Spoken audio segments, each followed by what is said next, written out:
మూడిటికే ఇన్ని సమస్యల్ని వస్తున్నాయి, ఇన్ని సమస్యలు లేవనెత్తున్నారు. సో అది ఈజీ థింగ్ లేదు. వీళ్ళు కమిషనరేట్లు మున్సిపల్ కమిషనరేట్లు పెంచినంత మాత్రాన పరిపాలన అంత ఈజీగా ఉంటుందంటే మీరు చెప్పే మాటల్లో అది కనిపించట్లేదు. రేపు ఫ్యూచర్ సిటీ కూడా నిర్ణయం తీసుకుంటున్నారు కదా, రేపు ఫ్యూచర్ సిటీ కూడా ఇంకొక భాగం రాబోతుంది కదా, సో దాంట్లో కూడా ఇబ్బందులు ఎదురవుతాయి కదా. ఇప్పుడు రాచకొండ క్యాన్సిల్ చేసిండు, ఫ్యూచర్ సిటీ అంటున్నారు దాన్ని కదా. అట్లాగే ఇంతకుముందు దాకా మనకు భువనగిరి జిల్లా ఇందులో రాచకొండ కమిషనరేట్ లో ఉండేది. మీరు భువనగిరి పాత ఇప్పుడు ఏది యాదాద్రి భువనగిరి జిల్లా కూడా మీరు 50 కిలోమీటర్లు అయిన తర్వాత రాచకొండ అనేది ఉండేది. అది ఎస్పీ చేయడం మంచిది అంట. భువనగిరిని మళ్ళీ పూర్తి స్థాయి ఎస్పీ లెవెల్ చేయడం మంచిది అంటున్నారు, తప్పుగా. కానీ దీన్ని ఇప్పుడు కమిషనరేట్ 4 చేశారు కదా శ్రీకాంత్ గారు, అదే 4 ఎందుకు ఉంచలేరు అంటున్నారు. పేరు ఇవ్వడం కానీ ఇప్పుడు హైదరాబాద్, మనకు సైబరాబాద్, ఫ్యూచర్ సిటీ, మన మల్కాజ్గిరి 4 చేయండి. మీకు పోలీస్ కమిషనరేట్ కూడా ఒక రకమైన ఏకరూపత ఉంటుంది అంటున్నాను. పోలీస్ కమిషనరేట్లు నేను ఒక ఉదాహరణ చెప్తాను. దొంగ తప్పించుకుపోతున్నట్ట. అంతకుముందు ఏముండే అంటే ఇవన్నీ రంగారెడ్డి జిల్లాలు ఉంటాయి. గతంలో రంగారెడ్డి జిల్లా ప్రయోగం ఇప్పుడు చేస్తున్నారు. అయితే తార్నాక చివర ఫ్లైఓవర్ దిగంగానే అది రంగారెడ్డి జిల్లా కిందకి వస్తుంటే, తార్నాక యువతలు హైదరాబాద్ కిందకి వస్తుంటే చూడండి. పోలీసు వాడు అక్కడ మాట్లాడుతున్నారు చెప్తున్నారు టెక్నికల్. ఇప్పుడు మీరు పోలీస్ కమిషనరేట్ చేసినప్పుడు అదే ప్రకారం మీరు మున్సిపల్ కార్పొరేషన్ చేయండి. అప్పుడు 2 పోలీసు మనకి మున్సిపల్ 2 అడ్మినిస్ట్రేషన్ ఒకే తీరు ఉంటాయి కదా అంటున్నాను. ఎవరు చెప్తున్నారు వీళ్ళకు? కేవలం హైదరాబాద్ లో 150 తగ్గకుండా ఉండాలని ఆ ప్రయత్నం చేస్తున్నారు. గతంలో చూడండి 100 ఉండే హైదరాబాద్ ఎంసీ వచ్చినప్పుడు దానిలో 12 మున్సిపాలిటీలు ఇంక్లూడింగ్ పటాన్ చెరువు, రామచంద్రాపూర్ మెదక్ జిల్లా, ఇటు పక్క మిగతా 12 రంగారెడ్డి జిల్లా కలిపారు కదా. కలిపినప్పుడు కూడా ఎంతసేపు ఆ 100 అట్లే ఉంచాలి, 50 పెంచారు యూతలకి. ఇప్పుడు కూడా 150 అట్లే ఉంచుతారట, ఈ 150 పంచుతారట మూడిటికి. తప్పు కదా. అంటే అంతర్లీనంగా ఏమర్థమైందంటే హైదరాబాద్ ఓల్డ్ సిటీని మీరు ఓల్డ్ సిటీ వేరే చేయరు. అది అంత ప్రేమ ఉంటే ఎవరిదంటున్నాడు? నేను అది కూడా చెప్తున్నాను. మీరు హైదరాబాద్ పాత హైదరాబాద్ ఒకటి చేసి తూర్పు, పడమర, ఉత్తరం, దక్షిణ 4 చేయండి. అటు శంషాబాద్ దక్షిణానికి, ఇటేమో సికింద్రాబాద్, అటు పైకేమో మనకు అటు పోతే మనకు సైబరాబాద్, కిందికి ఫ్యూచర్ సిటీ. 4 ఒకటి 5 అయితే అప్పుడు ఏమైతుంది? 4 ఏళ్ళు 28, 75 వస్తాయి ఒక్కొక్క దానికి. 75 సమానంగా పంచండి, నష్టం ఉంది. ఇప్పుడు ఒకదాని 74, ఒకదాని 3. ఇప్పుడు చూడండి మళ్ళీ జోన్లో కూడా చూస్తే మీరు సర్కిల్ చూస్తే మన మల్కాజ్గిరిలో 3 సర్కిల్ వస్తాయి.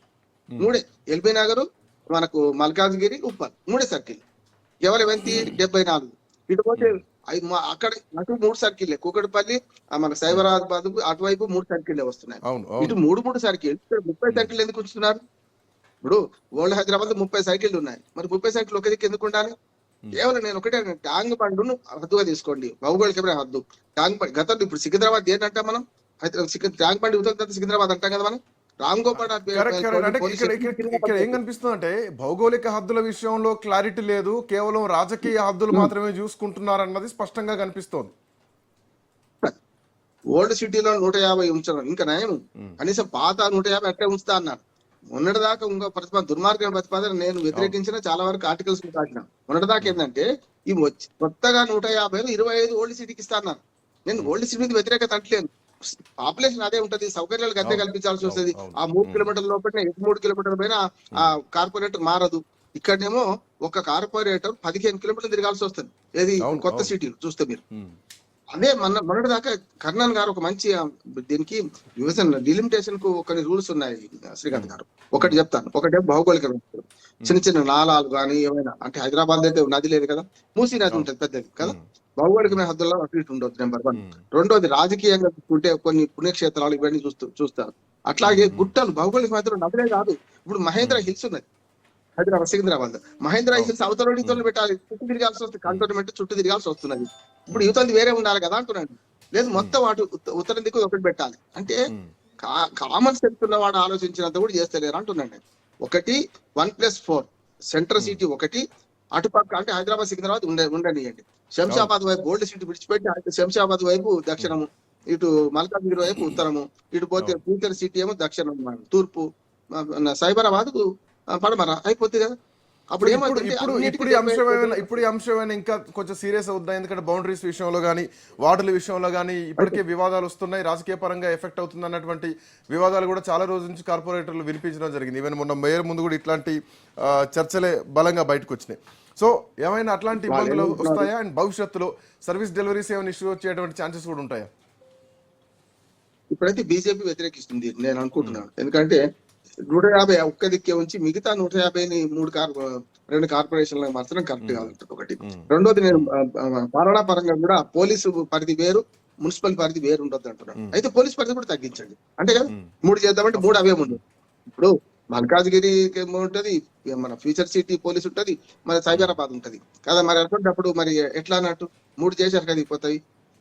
అందుకని నేను ఏమంటున్నా అంటే ఒక పద్ధతి ప్రకారం పర్యావరణ నిపుణులు, పట్టణ నిపుణులు మాట్లాడండి, ఇంకోటి కార్మిక సంఘాలతో మాట్లాడండి, లేకపోతే ఇప్పుడున్న పాత ఇప్పుడైతే మున్సిపల్ కార్పొరేషన్ ఉంటుంది కదా, ఎగ్జిస్టెన్స్ కదా, అందులో చర్చించండి.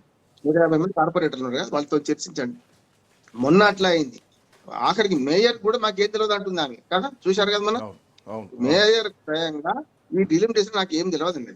మళ్ళీ ఒకసారి కోర్టుకు పోతారు, నష్టమైంది. ఇప్పుడు కోర్టులో 81 పిటిషన్లు పడితే అన్ని కొట్టేసి డిలిమిటేషన్ మేము జోక్యం కల్పించుకుంది. హైకోర్టు కూడా దుర్మార్గం కాకపోతే ఇప్పుడు ప్రజల అభ్యంతరాలు స్వీకరిస్తలేరు, 7 రోజులు సరిపోలేదు మాకు, ఇంకో 2 రోజులు టైం ఇచ్చి ముగిస్తారా? తప్పుగా. ఇప్పుడు ఫ్యూచర్ సిటీ మొత్తం దీని భవిష్యత్తు ఉంది, నగర ప్రజల భవిష్యత్తు ఉన్నది. దీని కోర్టులు కూడా డిలిమిటేషన్ జోక్యం కలిగించుకోవాలంటే జైలు కల్పించుకుంటారు, స్టేలు ఇవ్వడానికి మీరు ఉన్నది అంతే కదా. ఇప్పుడు ఎవరో సొంత కేసులలో వాటిల్లో స్టేలు ఇవ్వడానికో లేకుంటే స్టేటస్ కు మెయింటైన్ చేయడానికి కోర్టుకున్నాయి, అందుకు కాదు కదా. ప్రజల ఆకాంక్షలు పట్టించుకోవాలి, సూమోట తీసుకోవాలి. శ్రీకాంత్ గారు ఒక మాట చెప్తాను, సూమోట తీసుకోవాలి. నిన్న చూసాం కదా మనం హైదరాబాద్ సుప్రీంకోర్టు సూమోట తీసుకుంది ఒక హత్య కేసులో నిందితుడిని బెయిలిస్తే కదా. సో ఇప్పుడు అట్లాంటి పరిణామాలు ఏమైనా ఉంటాయా? మళ్ళీ హైకోర్టుకి వెళ్ళడాలు, లేదంటే కోర్టు నుంచి ఏమైనా స్టేట్మెంట్ రావడాలు అట్లాంటివి ఏమైనా ఉంటాయా? ప్రభుత్వం మాత్రం నిర్ణయం తీసేసుకుంది, కమిషనరేట్ల నిర్ణయం అయిపోయింది. అయినా సరే నోటిఫికేషన్ జీవో తీస్తారు కదా, వెంటనే ఖచ్చితంగా దాని మీద కోర్టుకు పట్టారు తప్పనిసరి. నేనన్నా 2 పరిష్కారాలు చెప్తున్నా. ఒకటి తూర్పు, పడమర, ఉత్తర, దక్షిణం, సెంటర్ సీటు ఒకటి. కనీసం సికింద్రాబాద్, హైదరాబాద్ అట్లాగే ఉంచి మిగతా 3 దిక్కులో 3 అన్నది చేస్తే అయిపోతుంది. మొత్తం 4 అయితే మినిమం, 5 అయితే మాక్సిమం మంచిగా. డన్. థ్యాంక్ యూ రామోహన్ గారు, థ్యాంక్స్ ఫర్ జాయినింగ్. సో కొన్ని చిక్కులు మాత్రం కనిపిస్తున్నాయి. సో ఈ పరిణామాల తర్వాత ఎట్లాంటి పరిణామాలు పోతున్నాయి? మళ్ళీ జియో ఇష్యూ అయిన తర్వాత రేపొద్దున కోర్టుకు వెళ్ళేటువంటి అవకాశాలు ఉంటాయా? సో మున్సిపల్ కార్పొరేషన్ల విషయంలో రాష్ట్ర ప్రభుత్వం తీసుకున్నటువంటి నిర్ణయం, జిహెచ్ఎంసీ స్థానంలో ఓవరాల్గా 3 మున్సిపల్ కార్పొరేషన్లను నిర్ణయం తీసుకుంటూ ప్రభుత్వం ఒక నిర్ణయం తీసుకుంది. సో దీని తర్వాత పరిణామాలు ఎట్లా ఉండబోతున్నాయి? మళ్ళీ కోర్టుకు వెళ్ళేటువంటి పరిస్థితులే ఉంటాయా?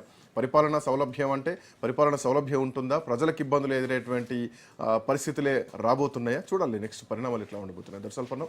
నెక్స్ట్ అప్డేట్స్ కంటిన్యూ అయితే.